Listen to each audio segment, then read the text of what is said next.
Okay, thought experiment. World War III is broken out, and every country, every superpower, every great nation has a bomb, the equivalent yield of the Tsar Bomb, or the King of Bombs, which is 50 megatons.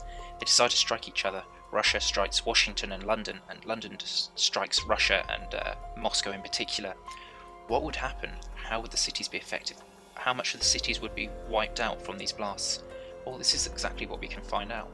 So if we zoom in on London, you'll probably remember from the previous video that this is the initial fireball from the explosion, 8 kilometers or 5 miles wide.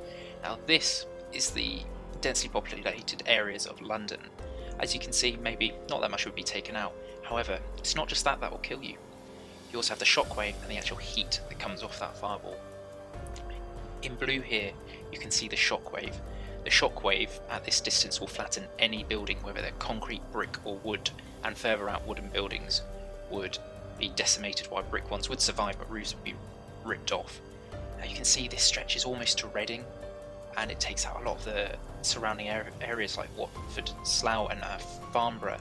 They will all be completely decimated by the shockwave. As I said, it's not just the shockwave, it's also the heat.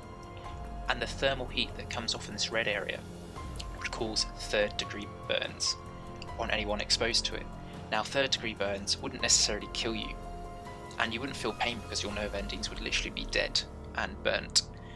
But the resulting injury can get infected and kill you, and to be honest, shock to your system may well kill you as well. But with this kind of catastrophe, this event on this kind of scale, the hospitals and the surrounding areas would not be able to cope, and so I would like to broadly say that this is a kill zone where you get 3rd degree burns and you would most likely die from it. Now this includes areas like Oxford, the University of Oxford, if you're from around the globe you've probably heard of, and University of Cambridge.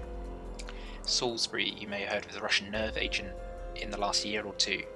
Isle of Wight, Portsmouth, just on the edge of this zone, and it's not very far away from Birmingham and Coventry as well, and some other big cities in the UK. That's how wide this would be. And that's sort of the main destruction, but the shockwave from it can be felt for up to 700 kilometers or 430 miles away in terms of a radius. So the whole of Ireland would know London had been hit. Most of France, most of Germany would know.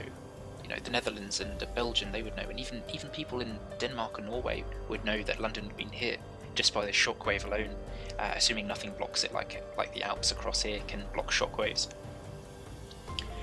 Okay, let's say UK retaliates. They also have one of these Tsar bombs, and they decide to drop it on Moscow, and it makes it through their defences. Let's see how it would affect Moscow. Well, again, that initial fireball, although it may not hit the ground due to the shockwave bouncing back, that's how wide it would be in comparison to Moscow. But the shockwave, which would decimate all the buildings, that envelops Moscow and so much of the surrounding area. I think all these buildings that you see in grey, they would be flattened in this area, and any wooden buildings further out than that could also be flattened or damaged. And then you've got 3rd degree burn area, how much that expands out. You know, everyone in this area is most likely probably going to be dead, if not severely injured. And again, you've got the shockwave. It expands outside of Russia. Estonia would feel it, Latvia, a little bit Lithuania. You know, you've got the capital Belarus, the capital of Belarus, Minsk, would feel it as well. Even Ukraine. Maybe if the atmosphere was right, maybe even people in Finland would just about feel it or know something about it. That's how devastating they are. And 11.92 million people in 2012 lived in Moscow. It's probably way above 12 million now, and they will just all be dead. And then even more in the surrounding area. And London as well, 8.14 million, which is an eighth of the UK's population, would just be wiped out instantly from that blast. And even more in the surrounding areas. But what happens if they declared war on the US as well, and the US decided to get involved, and Russia managed to get one of these Tsar bombs through the US's defences? What would happen if it hit Washington? Well, this is exactly what would happen if we zoom in. This area of Washington, again the fireball would be above it, maybe not hit the city itself, but the shockwave, which would flatten, as I said, every single building, all of that, right up to Baltimore, would be completely flattened, and I'm sure Baltimore would sustain a lot of damage as well. Maybe not complete destruction, but just a lot of damage. And then 3rd degree burns. You know, look at all these airports around that people may be sitting in. You think how busy an airport is. 3rd degree burns, all of them. And right up to the edge of Winchester, and depending, what the atmosphere is like, maybe people further out than that may get injured as well.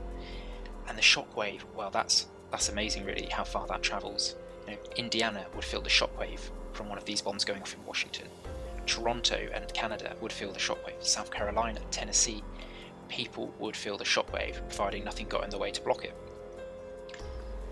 And this just goes to show how destructive this weapon would be across the globe if it hit those capital cities. And you've got the testing site from my first video up here as well, just showing the sheer power and the fact that this weapon could be doubled in power to 100 megatons if they required.